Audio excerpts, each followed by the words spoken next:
Welcome to the Slop Farm. Enjoy the video. Start with the right intent and credentials when you want an Edpuzzle token. You must use Edpuzzle official API or an authorized OAuth flow to get a token.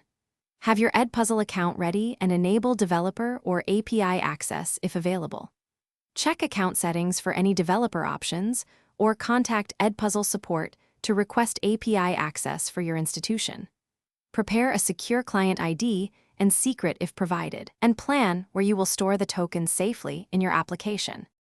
Begin the authorized flow by directing users to Edpuzzle OAuth authorization screens. Follow the OAuth authorization flow to obtain a temporary authorization code. After the user consents, exchange the authorization code for a bearer token via the Edpuzzle token endpoint. Store the return token and any refresh token securely. If Edpuzzle does not publish a public API, request token access from Edpuzzle support and provide your integration details and institution information. Treat any Edpuzzle token like a secret and handle it with care in production.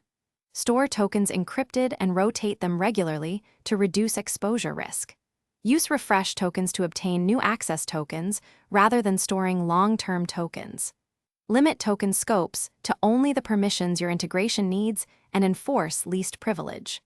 Log token usage and monitor for unusual activity, and revoke compromised tokens immediately through Edpuzzle support or your application control panel. Thanks for watching. Consider subscribing if we helped you today.